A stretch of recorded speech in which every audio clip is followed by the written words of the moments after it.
L नाम वालों के लिए साल 2025 क्या लाया है खास? जाने एल नाम वालों की कौन सी है राशि। वर्ष 2025 की फुल डिटेल के लिए एल नाम वाले देखें ये वीडियो। 2024 आधे से ज्यादा बीत चुका है और पूरी दुनिया अब 2025 का इंतजार कर रही है। यदि हम इसको एस्ट्रोलॉजी के लिहाज से देखें तो 4 बड़े ग्रह होते हैं। इनमें से अधिकतर ग्रहों का जो परिवर्तन है वो हर साल नहीं होता, लेकिन 2025 ऐसा साल होने जा रहा है जब राहु, केतु, शनि और गुरु ये चारों ग्रह राशि परिवर्तन करेंगे। इन चारों ग्रह के राशि परिवर्तन का आपके ऊपर क्या असर पड़ेगा, आपकी जिंदगी के ऊपर क्या असर पड़ेगा, आपकी फाइनेंशियल लाइफ के ऊपर असर क्या पड़ेगा, आपके रिलेशनशिप के ऊपर क्या असर पड़ेगा, हेल्थ के ऊपर क्या असर पड़ेगा, इन सारी चीजों के बारे में चर्चा करेंगे। यदि आपका नाम अंग्रेजी के शब्द एल से शुरू होता है तो आपका जन्म भरनी नक्षत्र में हुआ है। भरनी शुक्र का नक्षत्र है और यह मेष राशि के अंतर्गत आता है। एल नाम वाले जितने भी जातक हैं उन्हें अपना राशिफल जो है वो मेष राशि के तौर पर देखना चाहिए। आगे वीडियो में बताएंगे कि आपका 2025 कैसा रहने वाला है। मेष राशि मंगल की राशि है और 2025 साल टोटल करेंगे तो नंबर 9 बनता है। ये साल भी मंगल का है। तो मेष राशि के जातकों के लिए 2025 बहुत बड़ी जो है वो खबरें लेकर आने वाला है। हालांकि बहुत सारे वीडियोस में आपने देखा होगा कि मेष राशि के जातकों के ऊपर शनि की 7.5 शुरू होने जा रही है और शनि की 7.5 जो है वो परेशान कर सकती है। लेकिन मेष राशि के जातकों के लिए सिर्फ यही खबर नहीं है, मेष राशि के जातकों के लिए अच्छी खबरें भी हैं, क्योंकि इस समय मेष राशि के जातकों के लिए राहु का गोचर 12वें भाव से हो रहा है। राहु राहत देने आएंगे 2025 में, राहु राहत देंगे और राहु अच्छे हो जाएंगे।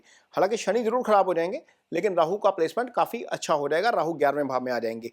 ये गोचर जो होने जा रहा है वो 29 मई को होने जा रहा है, यानी कि 7 महीने लगभग 2025 के आपके लिए राहु अच्छा फल करेंगे। ये कैसा फल करेंगे ये आगे जानेंगे वीडियो में। सबसे पहले ये बताएंगे 29 मार्च में पहला बड़ा गोचर होगा जो शनि का होगा। शनि 12वें भाव में आ जाएंगे। शनि की 7.5 मेष राशि के जातकों के ऊपर शुरू हो जाएगी। पहला चरण शुरू होगा, लेकिन उन्हीं जातकों के ऊपर शुरू होगा जिनके चंद्रमा की डिग्री 15 डिग्री के आसपास है। यदि चंद्रमा की डिग्री ज्यादा है 15 डिग्री से, तो फिर वो शनि की 7.5 उतने ही महीने ज्यादा लेट शुरू होती है। ये डिग्रिकली काम करता है असल में। और दूसरा गोचर जो होगा वो होगा 15 मई को। 15 मई को गुरु गोचर करेंगे। गुरु इस समय मेष राशि के जातकों के लिए दूसरे भाव में गोचर कर रहे हैं। गुरु का दूसरे भाव का गोचर बहुत अच्छा होता है, लेकिन गुरु आपके लिए तीसरे भाव में आ जाएंगे। तीसरे भाव का गुरु का गोचर अच्छा नहीं होता, लेकिन इसमें भी बहुत कुछ अच्छा है। आप वीडियो में आपको बताएंगे आगे कि किस तरीके से कौन सी चीजें आपके लिए बहुत अच्छी होने जा रही हैं।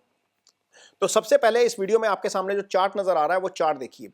यहां पर आप देखिए शनि और गुरु की पोजीशन।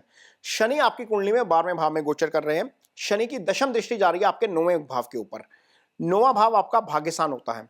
और इसी दौरान आप देखिए, इसी चार्ट में आप सामने देख सकते हैं कि गुरु जो है वो तीसरे भाव में बैठे हैं और तीसरे भाव से गुरु की 7वीं दृष्टि सीधा आपके भाग्यस्थान के ऊपर आती है। एस्ट्रोलॉजी में एक रूल होता है, जब किसी भाव के ऊपर एक बेनाफिक और एक मेलाफिक यानी कि एक शुभ और एक अशुभ ग्रह की दृष्टि आ जाती है, तो वो जो भाव है वो एक्टिव हो जाता है। यानी कि 2025 में 9वां भाव एक्टिव हो जाएगा। और दोनों ग्रह इसलिए इंपॉर्टेंट हैं, शनि चूंकि कर्म के कारक हैं, शनि समय के कारक हैं। आपकी लाइफ में कौन सी चीज किस समय पर होगी इसका निर्धारण शनि का गोचर करता है। और गुरु जो है वो ब्लेसिंग्स के कारक हैं। गुरु की ब्लेसिंग्स के कारण आपको डेफिनेटली इसका बहुत फायदा होगा। आपको अब वीडियो में आप देखिए कैसे कैसे चीजें बदलेंगी आपके साथ। हालांकि 2025 29 मार्च तक शनि आपके 11वें में रहेंगे, तो 11वें का गोचर अच्छा होता है। गुरु जो है वो दूसरे भाव में रहेंगे, तो अप्रैल तक का जो हाफ है आपके लिए वो बहुत अच्छा होने जा रहा है। इसमें कहीं कोई दो राय नहीं है, क्योंकि शनि 11वें भाव में बैठकर 11वें के फल करेंगे, वो अच्छे फल करेंगे। गुरु यहां पर बैठे हैं दूसरे भाव में और दृष्टि दे रहे हैं आपके 10th हाउस को, जो कर्म का भाव होता है, जो आपके कारोबार का भाव है, आपकी नौकरी का भाव है, आपकी फ्रीलांस का बिजनेस है उसका भाव है। गुरु की एक दृष्टि यहां से 6ठे भाव में जा रही है। आप जैसे देख सकते हैं इस चार्ट के ऊपर आपको नजर आ रहा है।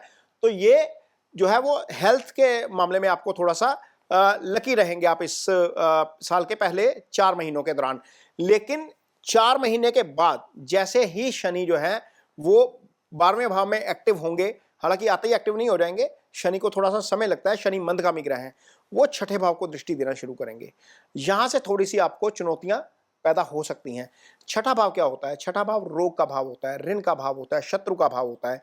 तो क्या करना है, जब शनि का गोचर शुरू हो जाए, यानी कि शनि की 7.5 शुरू हो जाए, तो उस समय किसी की गारंटी नहीं लेनी। खास तौर पर फाइनेंशियल गारंटी तो मत ही लीजिएगा, नहीं तो यहाँ पर आप विवाद में फंस सकते हैं। किसी के साथ जो है वो अन्यथा मीन्स किसी भी मामले में उलझने की जरूरत नहीं है। किसी विवाद में अनावश्यक किसी दोस्त का पंगा पड़ गया, किसी रिश्तेदार का कोई चक्कर पड़ गया, वहां पर आप इन्वॉल्व हो गए तो चीजें आपके सिर पे आनी शुरू हो जाएंगी। ये आपको थोड़ा सा बचाव रखना पड़ेगा, क्योंकि रोग ऋण शत्रु का भाव एक्टिव है। और यदि कोई कोर्ट केस चल रहा है तो कोशिश करिए कि जब तक गुरु की दृष्टि छठे भाव के ऊपर है वो निपट जाए। चौथे भाव ये लगभग 15 मई तक का समय है, 25 अप्रैल 15 मई 2025 तक का समय। तो जब तक तो गुरु की दृष्टि है तब तक छठा भाव आपके लिए शुभ है। लेकिन जैसे ही उसके शुभ फल मिलेंगे, जैसे ही शनि वहां पर आ जाएंगे, गुरु आगे हट जाएंगे, गुरु की दृष्टि वहां से हटेगी, शनि की सीधी दृष्टि छठे पे आ जाएगी, तो वो आपको रोग भी दे सकता है, आपके ननिहाल पक्ष से समस्या भी दे सकता है, आपको लिटिगेशन में भी लेके जा सकता है। ये शत्रु का भाव है, आपके खिलाफ कार्यस्थल में साजिशें भी हो सकती हैं। इन सारी चीजों से आपको बचकर रहना है। ये सबसे ग्रे एरिया होगा आपका 2025 का, यहीं पर आपने बचना है। आपको टेम्परामेंट बहुत कंट्रोल करके चलना पड़ेगा, क्योंकि चंद्रमा के पास आ रहे हैं शनि। जैसे जैसे शनि चंद्रमा के पास आएंगे वैसे वैसे आपको थोड़ा सा इरिटेट करेंगे, थोड़ा सा आप में चिड़चिड़ापन आएगा, आप ओवर रिएक्ट करेंगे। उस ओवर रिएक्शन से बचिएगा। मैं ओवर रिएक्शन इसलिए बोल रहा हूं क्योंकि शनि जब 12वें भाव में बैठते हैं तो उनकी तीसरी दृष्टि आपके दूसरे भाव पर जाती है। दूसरा भाव आपका कुटुंब भाव होता है, धन भाव होता है, आपकी वाणी का भाव दूसरा होता है। वहां से गुरु की दृष्टि हटेगी, शनि की दृष्टि जाएगी। यानी कि जो भाव धन का भाव है, जो भाव आपके कुटुंब का भाव है, जो आपकी वाणी का भाव है, जहां से आपका रिएक्शन आता है, पॉजिटिव या नेगेटिव प्रतिक्रिया आती है, वहां से पॉजिटिव इंपैक्ट हट जाएगा, नेगेटिव इंपैक्ट शुरू हो जाएगा। तो वो एरिया ऑफ लाइफ जो है वहां पर भी आपको ध्यान रखने की जरूरत पड़ेगी। चूंकि शनि 12वें में है, 12वां हॉस्पिटलाइजेशन का भाव होता है, इसलिए खाने पीने का जरूर ध्यान रखिएगा। वो भाव जो वाणी का है वो ईटिंग हाउस का भी भाव है, तो स्टमक से रिलेटेड इशू क्रिएट कर सकता है आपको। डेफिनेटली गैस से संबंधित समस्या हो सकती है मेष राशि के जातकों को, वो थोड़ा सा ध्यान रखना पड़ेगा हेल्थ के मोर्चे के ऊपर। बाकी जहां तक पैसे की बात है, अर्निंग्स की बात है, राहु 11वें भाव में रहेंगे तो आपको अर्निंग्स बहुत अच्छी करवाएंगे। अर्निंग्स में कोई दिक्कत नहीं आने वाली है, क्योंकि जब राहु 11वें भाव में आ जाते हैं तो 11वें भाव के जो फल हैं वो करना शुरू करते हैं। चूंकि आपकी कुंडली में 11वें भाव में शनि की ही राशि है और शनि कर्म स्थान के भी स्वामी है, तो राहु जिस राशि में बैठते हैं उस राशि के उस भाव में जो राशि है उसके दोनों के फल करते हैं। यानी कि शनि की राशि में है तो शनि के दोनों के फल करेंगे, कर्म के व आय के, एलिवेशन तरक्की के वो फल करेंगे। ऐसा हो सकता है कि आपको ऐसा पैसा मिले जहां पर जो मेहनत कम लगे। मीन आप समझिए, जो जितने भी उल्टे कामों से पैसा आता है, शेयर बाजार से पैसा आता है, कई बार शेयर बाजार में बहुत ज्यादा प्रॉफिट हो जाता है, जहां पर मेहनत कम इन्वॉल्व होती है, आपकी फिजिकल श्रम आपका बहुत कम इन्वॉल्व होता है, ऐसा पैसा राहु से आता है। मैं आपको बिल्कुल इस चीज के लिए प्रमोट नहीं कर रहा कि आप किसी भी तरह की सट्टेबाजी में जाए, लेकिन हाँ, यदि आप निवेश करेंगे इस साल में, और खासतौर पर राहु के वहां पर ट्रांजिट आने के बाद 29 मई 2025 के बाद निवेश करेंगे तो डेफिनेटली आपको उस निवेश पे अच्छा रिटर्न मिल सकता है, क्योंकि राहु आपका 11वें भाव में गोचर करेगा, वो आपको डेफिनेटली बहुत अच्छे रिजल्ट वहां पर देगा। तो ये चीज आपको थोड़ी सी फायदेमंद रहेगी। बाकी जब गुरु तीसरे भाव में बैठते हैं तो हालांकि तीसरे का गुरु का गोचर अच्छा नहीं होता, लेकिन गुरु की दृष्टि हमेशा अच्छी होती है। गुरु की जो 9वीं दृष्टि आप देखिए, यहाँ पर चार्ट में देख सकते हैं कि गुरु की 9वीं दृष्टि 11वें भाव के ऊपर जा रही है। तो राहु का बैठना और गुरु का वहां पर होना, यानी कि आपकी कुंडली में मेष राशि के जातकों के लिए 9वां भाव भी एक्टिव रहेगा एक बेनिफिक और एक मैलेफिक एस्पेक्ट के साथ, और आपका 11वां भाव भी एक्टिव रहेगा एक बेनिफिक और एक मैलेफिक एस्पेक्ट के साथ। तो आपके लिए 9वां भी एक्टिव होगा और 11वां भी एक्टिव होगा। एक और भाव एक्टिव होने जा रहा है, जो सिंगल हैं, जिनकी शादी नहीं हो रही है, मेष राशि के जातक। अब देखिए यहाँ पर गुरु तीसरे भाव में बैठे हैं तो सीधी जो पंचम दृष्टि है वो जा रही है सप्तम भाव के ऊपर। आप देख सकते हैं राहु की भी दृष्टि जा रही है सप्तम भाव के ऊपर। तो कौन से भाव एक्टिव हो गए? राहु, गुरु और शनि ने 3 भाव आपके एक्टिव कर दिए।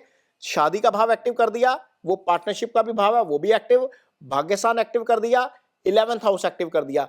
तो जो लाइफ में 3 एरियाज होते हैं, हमें मेहनत हम करते हैं तो हमें भाग्य का साथ चाहिए, हम सिंगल हैं हमें कोई पार्टनर चाहिए, अच्छा इमोशनल सपोर्ट देने वाला बंदा चाहिए, या बंदा या बंदी कोई भी, मीन यदि आप मेल हैं तो आपको फीमेल चाहिए, फीमेल है तो आपको मेल चाहिए, अच्छा सपोर्ट करने वाला, और आपको जीवन में तरक्की चाहिए, आपको पैसा चाहिए, आय चाहिए। ये सारी चीजें एक्टिव हो रही है मेष राशि के जातकों के लिए। 7th, 9th और 11th ये तीनों भाव एक्टिव हो जाएंगे। डेफिनेटली उसका आपको इस 2025 में बहुत अच्छा फल मिलेगा। लेकिन ये टोटल एक्टिवेशन जो होगी वो 29 मई 2025 को होगी, यानी कि 2025 के 7 महीने लगभग 210 दिन आप मान के चलिए, क्योंकि 30 का एवरेज हम महीना मान के चलते हैं, तो लगभग 210 दिन जो है वो मेष राशि के जातकों के लिए रिलेशनशिप के लिहाज से, भाग्य के लिहाज से, आय के लिहाज से बहुत अच्छे होने वाले हैं। यदि आप पॉलिटिकल फील्ड में हैं तो 11वें भाव से तरक्की देखी जाती है। ऑफिस में यदि प्रमोशन पेंडिंग है तो प्रमोशन हो सकती है, नहीं तो कोई ऐसी जॉब आप ज्वाइन करेंगे, हो सकता है आप जॉब चेंज करें, और जॉब चेंज करेंगे तो आगे जाकर आपको 11वें भाव के फल मिलेंगे, वो तरक्की ही देंगे आपको। तो ये 2025 के लिए मेष राशि के जातकों के लिए इस तरह की चीजें सामने आएंगी। अब पॉइंट वाइज नोट करिए, करना क्या है, वाणी के ऊपर थोड़ा सा नियंत्रण रखना है, क्योंकि ओवर रिएक्शन हो सकता है शनि के कारण। चंद्रमा के करीब शनि जा रहे हैं। पॉइंट 1, पॉइंट 2, अपनी ईटिंग हैबिट्स को कंट्रोल रखना है, क्योंकि यहां पर आपका सेकंड हाउस मैलेफिक के इंपैक्ट में है, छठे भाव के ऊपर शनि की दृष्टि है, वो आपको गैस्ट्रिक समस्या दे सकते हैं। इसलिए सेहत के पार्ट के ऊपर ये दो चीजें ये जरूर ध्यान में रखिएगा। और इसके अलावा पार्टनर यदि कोई ऑफर आता है, कोई रिश्ता आता है, कोई रिलेशनशिप आता है, तो बात को आगे बढ़ाइए, खासतौर पर 29 मई 2025 के बाद, क्योंकि 7th हाउस एक्टिव हो जाएगा। उस 2025 के साल में आप जो है वो धार्मिक यात्रा भी काफी करेंगे, क्योंकि गुरु जो भाग्यस्थान के कारक हैं, 9वें स्थान के कारक समझे जाते हैं, उसी के ऊपर गुरु की दृष्टि रहेगी, तो डेफिनेटली वो आपको रिलीजियस टूरिज्म भी करवाएगा, भाग्य का साथ भी आपको मिलेगा। तो ये मेष राशि के जातकों के लिए ये राशिफल है 2025 का।